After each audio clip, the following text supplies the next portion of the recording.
अस्सलाम वालेकुम स्टूडेंट्स। आज हमने टर्म डिस्कस करनी है aquifers. Aquifers is a body of porous rock or sediment saturated with ground water. तो इसको जो है वो ये मैंने डेफिनेशन के कुछ 2 पॉइंट्स यहाँ पे लिख दिए हैं, तो ये आपने इसकी डेफिनेशन में लिखने हैं। तो हम इन पॉइंट्स को अब समझ लेते हैं। तो यहाँ पे देखें मैंने कुछ पॉइंट्स या आप कह लें कि कुछ टर्म्स जो हैं मैंने वो हाईलाइट कर दी हैं। एक है पोरस रॉक और जो है दूसरा सेडिमेंट। सेडिमेंट और पोरस रॉक एक ही चीज़ है। पोरस रॉक इस तरह की रॉक यानी कि जिसके अंदर जब हम पानी वगैरह उसके ऊपर डालते हैं, जैसे मिट्टी का बर्तन होता है, तो उसके अंदर जितने भी पार्टिकल्स होते हैं उन तमाम के दरमियान वाटर जो है वो जज्ब हो जाता है, यानी कि उनके दरमियान जितनी भी एयर स्पेसेस होती हैं उन पार्टिकल्स के दरमियान वो सारी की सारी वाटर के साथ कवर हो जाती हैं। तो इस तरह की जो बॉडी होती है उसको हम पोरस रॉक कहते हैं। ठीक है।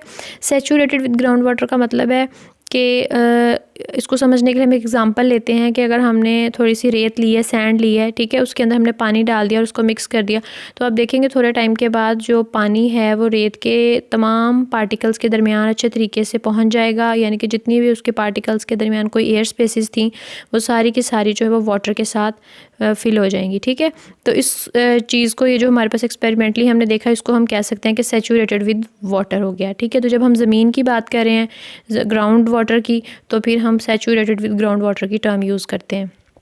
उसके बाद सेकंड पॉइंट है ground water enters an aquifer as precipitation seeps. तो वहाँ पे वाटर एंटर कैसे होता है ग्राउंड वाटर एक्वीफर के तौर पे? तो ये क्या होता है, जब बारिश होती है, प्रेसिपिटेशन कहते हैं नॉर्मली बारिश को। ठीक है। जब बारिश होती है तो बारिश का पानी जो है वो ज़मीन में जज्ब होता है और वो नीचे रॉक्स में मूव करना शुरू कर देता है, और वहाँ पर जाके रॉक्स, जो पोरस रॉक्स होती हैं, उनके दरमियान वो ठहरता है, उनको सैचुरेट करता है, तो वो आपके पास एक्वीफर कहलाता है। ठीक है। उसके बाद अगर हम इसको और समझना चाहें या सिंपल फाज में देखना चाहें, तो यहाँ पर डायग्राम में दिखाया गया है हमारी डेली लाइफ के अंदर जो कुएं होते हैं बनाए गए, वेल्स। ठीक है। तो वो पुराने ज़माने में पानी भरने के लिए जो बनाए जाते थे, तो वो इस तरह से एग्जांपल है एक्वीफर की। उसके अंदर एक्वीफर जो है ये, हम अगर उसको अपनी डेली लाइफ में एक्वीफर को देखना चाहें तो वो कुएँ जो है इस चीज़ की एग्जाम्पल है। ठीक है। अब यहाँ पे देखें, ये आपको पोरस रॉक्स नज़र आ रही हैं, ये जो ब्राउन ब्राउन कलर की, और नीचे जो इस काफ़ी नीचे जाके आपको ग्राउंड लेवल नज़र आ रहा है, तो वो वाटर जो है वहाँ से राइज़ होता है जब हम ज़मीन को अंदर से खोदते हैं या कुआं वगैरह बनाते हैं। ठीक है।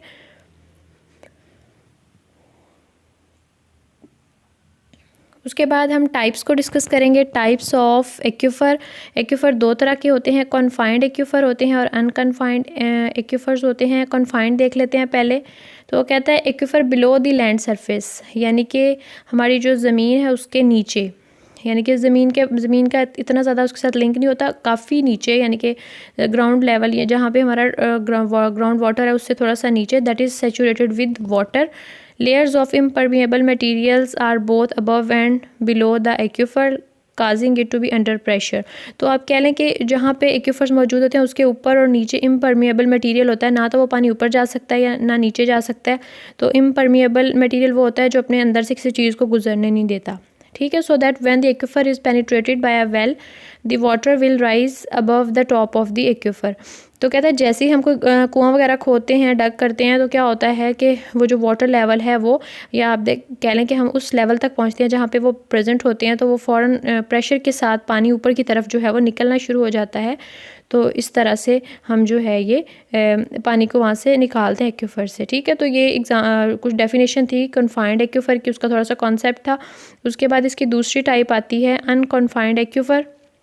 अनकन्फाइंड एक्वीफर जो है ना, ये बिल्कुल सतह ज़मीन के नीचे मौजूद होता है और ये एटमॉस्फेरिक जो हमारा प्रेशर है उसको फेस करता है। ठीक है।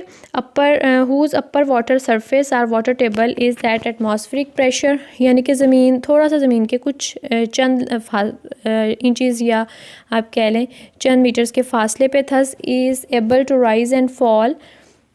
Water table aquifer are usually closer to earth surface. कहता है ये अर्थ सरफेस के बहुत ही करीब होते हैं, और जैसे ही हमारी अर्थ के ऊपर कोई चेंज आता है, जैसे कोई खुश्क साली वगैरह आती है, ठीक है, तो सबसे ज़्यादा इफेक्ट होता है इस सरफेस के ऊपर या इस सतह के ऊपर, अनकन्फाइंड एक्वीफर्स के ऊपर, के फ़ौरन से पानी जो है वो कम या ज़्यादा होने लग जाता है। ठीक है। तो इसका लेवल कम ज़्यादा होता रहता है। इसको समझने के लिए डायग्राम की हेल्प ले लेते हैं कि कन्फाइंड और अनकन्फाइंड जो है वो, इसको हम कैसे जो है वो डिफ्रेंशिएट कर सकते हैं। ठीक है। तो यहाँ पे देखें एक डायग्राम है, ये ऊपर क्लाउड्स बने हुए हैं, बारिश हो रही है। अब बारिश ज़मीन की सरफेस पे हो रही है, ठीक है। तो ये ऊपर वाली जो आपको जहाँ पे बारिश गिर रही है वो सरफेस है, वहाँ से पानी सीप होता है, जज्ब होता है ज़मीन के अंदर, ठीक है। तो वहाँ पे आप देखें यहाँ पे अनकन्फाइंड एक ब्लू लाइन के ऊपर लिखा हुआ है, तो ये ज़मीन से फ़ौरन नीचे जो वाटर टेबल है ये आपका अनकन्फाइंड एक्यूफर्स हैं। उसके बाद ये जो ब्लैक सी लेयर है ये आप कह लें कि इम्परमिएबल मटीरियल है, कि ये पानी को अपने अंदर से गुजरने नहीं देती किसी भी चीज़ को। और इसके साथ नीचे देखें तो कन्फाइंड एक्यूफर नज़र आ रहा है आपको, ठीक है।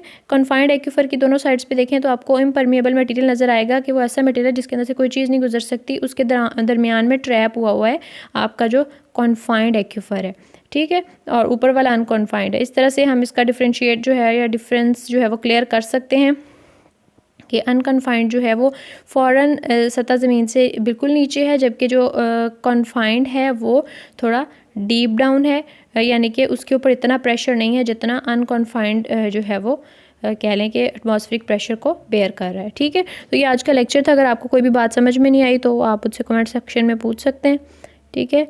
Thank you. अल्लाह हाफिज़।